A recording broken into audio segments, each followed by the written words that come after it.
Hello, welcome back to the channel, y'all. It's GBTV, and we are back on that grind, baby. We're back on that grind. And for today's video, today we continue some more Gintama. This is top 10 Gintama parodies. This anime is definitely one of the most eccentric animes I've seen. So today we'll be checking out top 10 Gintama anime parodies. This is from ViniTube again. Shout out to ViniTube. And yeah, I saw the 1 second from every Gintama video. It's hilarious. Even though I don't know what the hell is even going on, it's hilarious. And we also saw Gintama fight. So now let's see the parodies. In that 1 second from Gintama video, I mean, I saw shots One Piece, Beelzebub, Bleach, Naruto. There's probably more that I didn't catch because it was just going too fast. But yeah, so this time we're gonna check out this list. Without further ado, let's get on with the video. Make sure you like, comment, share, subscribe, guys. And let's get it going, baby. Did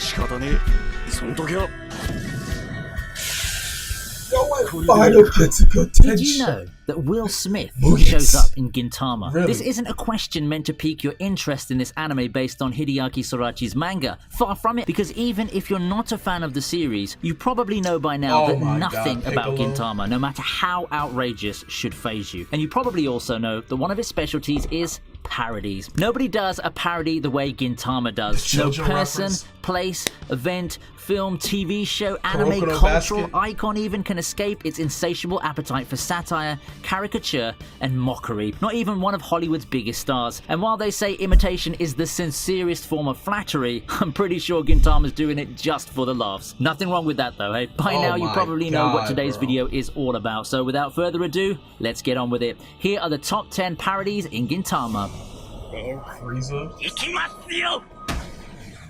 Fam, what the fuck? Now our first candidate is hardly a surprise. It's Dragon Ball Z, and it makes an appearance in an episode with Hijikata as the main character. The story revolves around the chain-smoking Shinsengumi vice captain making a trip to space to smoke a cigarette in peace after all of Edo enforces a strict ban on smoking. The plot, however, seems to be merely an excuse for a truckload of DBZ references. Hijikata's first stop is Planet Hamek, which sounds suspiciously like Namek. What follows is a revolving door of characters who bear a striking likeness to some of DBZ's most celebrated figures, including Goku, Frieza, Cell, and Krillin. At one point, cigarettes take a backseat as Hijikata goes in search of the Zuru balls, which point to the wish-granting Dragon Balls of the original series. Now the innuendos get even more detailed, with shoutouts to the scouter device worn by Frieza's army and the magical dragon Shenron. Some lines of dialogue from DBZ become parody fodder too. What makes this episode even more hilarious is that all these borrowed characters are voiced by Gintama's regulars, who seem to be having a bit of fun at poor Hijikata's expense. Chipping wet girlfriends. Next, we have a Kuroko no Basket spoof that's sure to have you rolling around on the floor laughing. Horror meets kick the can meets assassination plot in this flashback episode about Gintoki, Katsura, Sakamoto, and Takasugi's shared past. Invited to a reunion party by an anonymous person, Gintoki, Katsura, and Sakamoto find themselves haunted by an entire squad of unfriendly ghosts in jerseys and shorts. The parody includes Kuroko's trademark move, the misdirection, a technique that allows him to become invisible and divert his opponent's attention, thanks largely to his weak presence on the court. In Gintama, this technique is used to play kick the can. Incidentally, Kuroko and Kurokono share the same Japanese voice actor. If all that basketball tomfoolery doesn't have you in splits, a scared, witless Gintoki murdering the Doraemon theme song is sure to do the trick. Talk about a parody within a parody. So ridiculous, bro. Oh, that's Ichigo's. Ichigo's training in Zangetsu's inner world is anime legend and hence ripe for the picking. The parody begins with Gintoki, Kagura, and Shinpachi waking up in a pitch-black world where they meet Zangetsu clone Toyako. You can't miss his sunglass and cape resemblance to Zangetsu. Toyako offers, cajoles, threatens, and even begs to teach the disinterested trio his ultimate technique, which only earns him a painful kick in the thighs. This sequence is peppered with Bleach references. Unlike the authoritative Zangetsu, Toyako is a pitiful figure, a shut-in with a kinky reading habit, no friends, and an overbearing mama. The spoof ends with the Oddjobs gang beating him and his dad up and mastering the ultimate move, the thigh burst, in the process. Bleach might have fallen off the radar of fans, but not of Gintama's producers, it seems. It makes another appearance later on, this time with Gintoki having mastered Ichigo's final Getsuga Tensho form. Saint Seiya. I saw that one. The next target is Saint Seiya, the hit shonen series from the 1980s. The spoof comes smack in the middle of what appears to be a regular Gintama episode. This one centered around scary stories and ways to rook kids out of their money. Kagura comes up with a couple of stories that all turn out to be parodies of Saint Seiya. One features a pair of brothers who turn out to be the siblings Phoenix Ikki and Andromeda Shun. The bronze Saint Phoenix has the honor of being overly exploited in this episode, which makes that scene of Gintoki getting worked up over potential copyright trouble and another one where he actually gets a call from the copyright agency a nice touch. But it's the final moments where the parody becomes pure gold. As the credits roll, Gintama's cast gets an old school Saint Seiya makeover. Gintoki trades his dead fish eyes for Seiya's sparkly brown peepers, while all three odd jobbers channel their inner phoenix with their gravity-defying blue bangs. There is really no end to the creative ways in which Gintama lampoons other shows. This ending perfectly encapsulates that creativity. Next, we have a parody of legendary boxing series. In the ring, we have Shinbachi in one corner and Hijikata, or rather his alter ego Toshi, in the other. The die-hard otakus are in the battle of a lifetime, fighting for the right to become the leader of the official Otsuchan fan club. High stakes indeed there, as you can see. As the rivals throw everything they've got at each other, the forced similarities to Ashita no Joe and Hajime no Ippo are hard to miss. From the players' fighting stance and muscle flexing to the flying punches, steely glances and bloody noses, Gintama goes all out to emulate the two beloved boxing series. The black eye patches worn by Gintoki and Kagura are an obvious shout out to Joe's mentor Danpei from the 1970s series. The floating smoke, on the other hand, mimics the animation of Ippo's fight sequences. If it weren't for the silliness of the premise, one might even call this episode a tribute rather than a caricature. Hopefully it inspired some viewers to check out the original targets, which are definitely worth a watch. The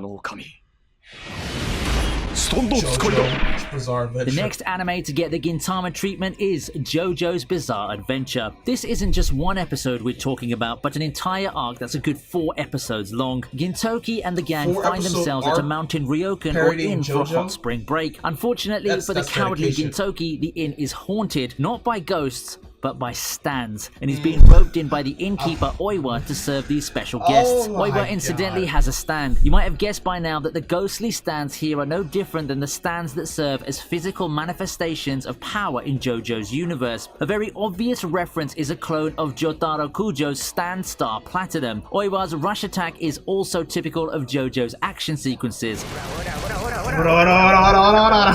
The Ghost Ryokan arc is one of the funniest in the series, with elements from Japanese history and parodies of other shows as well, but the JoJo digs are the ones that really, stand out. What is this?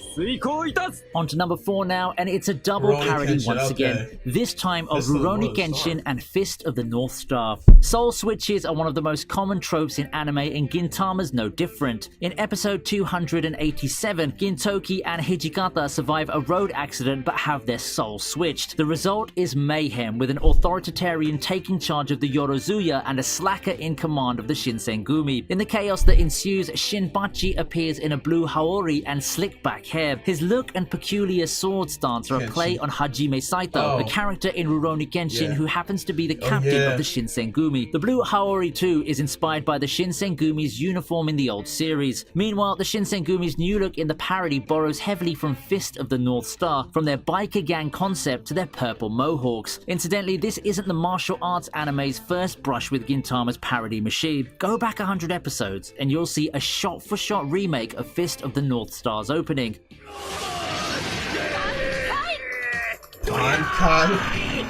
Early episode with a storyline about new ideas to keep the Gintama anime from being cancelled, which is a constant worry throughout the series, leads to an avalanche of parodies. Nothing is sacrosanct anymore, it seems, but it's Otai's idea that merged three shonen classics that's probably the most familiar, the most memorable, and hence the funniest of the lot. In the new Gintama film of her imagination, which she cleverly titles Dragon Bleepiece, the Edo gang parody various characters from Dragon Ball, Bleach, and One Piece. So you'll see Shinsengumi Chief Kondo as One Piece villain Crocodile, Kondo again as a Soul Reaper of Bleach, and Kondo a third time as Dragon Ball antagonist Cell. And each time he gets the stuffing beaten out of him by Otai. Gintama has made a career of taking the piss out of these three series, that's for sure. Star Wars as well? Bring out your lightsabers because it's time for number 2. Unlike the earlier entries on this list, Gintama's parody of pop culture giant Star Wars comes couched within a serious story arc. Well, serious by Gintama standards, of course. An old friend makes a comeback in Shinpachi and Otai's lives. Obi Hajime, named after the Jedi Master himself and sharing his fondness for dull brown cloaks, returns from a distant planet as a master of the beam sword style. Now the siblings pick him to succeed their father as the head of their family dojo. Naturally, it's the cue for plenty of jousting and swordplay using lightsabers. By the way, this isn't the first Star Wars parody in Gintama actually. 30 odd episodes before Obi Hajime's introduction, the Odd Jobs gang fights off an army of alien invaders led by the evil Dark Vader, who's a parody of both Darth Vader from Star Wars and Jar Aznable from the Gundam franchise, apart from being an Elizabeth lookalike. That arc even recreates the familiar opening crawl of the Star Wars movie. May the Force be with you forever, Gintama. And now it's finally time to unveil our top pick. It comes in the opening moments of the first episode of Season 6, which aired way back in 2017. Rather than the standard recap of the story so far, the introduction has enough parodies to last you a lifetime and features all the big guns of the shonen genre. Sample this, okay? Gintoki eats the wave fruit to get a permanent perm and sets off on a voyage to find the Pirate King's treasure, One Piece, check. He meets a young girl in search of magical balls that will summon a dragon, and together they defeat a green-skinned villain, Dragon Ball, check. With their companion, a pair of glasses, they enter the world Chunin Hunter Hero exam, Naruto, check. Hunter x Hunter, check. In typical irreverent style, Gintama makes a mash of the series it parodies. In between, there are some not-so-obvious shout-outs to other anime, including Kemono Friends and probably Pokemon. It's no wonder the introduction ends with Shinpachi in a panic about ripping off one too many shows. Well, that's what we love about Gintama, isn't it? That it never shies away from doing the outrageous and the obnoxious. If you haven't checked out the anime already, I strongly recommend you do. Before that, you can also check out my video, Why You Should Watch Gintama, on my second channel, ViniTube Kai. On that note, that's a wrap from me. Gintama is parody gold, as you know, and sadly, there are way too many that I've had to leave out today. Would you like me to make a volume 2 or maybe more Gintama videos in general like the good old days? Now, if this video gets 10,000 likes, I'll definitely consider it, so leave a like and let me know. Also, drop me a comment and tell me what your favorite parodies in Gintama are. I'd love to hear from you. Also, hit the like button if you would, and subscribe to ViniTube for more anime content. Stay safe, and see you soon. Oh my goodness. Yo, this anime is absolutely hilarious, bro. It's an anime of culture. It really is. The anime of culture, man. It's just back to back to back to back. Just parodies. Just hilarious stuff going on, man. I might have to check it out and start watching it. Let me know if you guys would be interested in me reacting to some Gintama episodes. I don't know, maybe I'll pick, I don't know if I want to pick the funniest ones or just watch it in chronological order. I'm not too sure yet. I'll have to think about that and sit on it. But yeah, that was that was ViniTube's video, top 10 Gintama anime parodies. This is GBTV signing out, y'all. Peace out.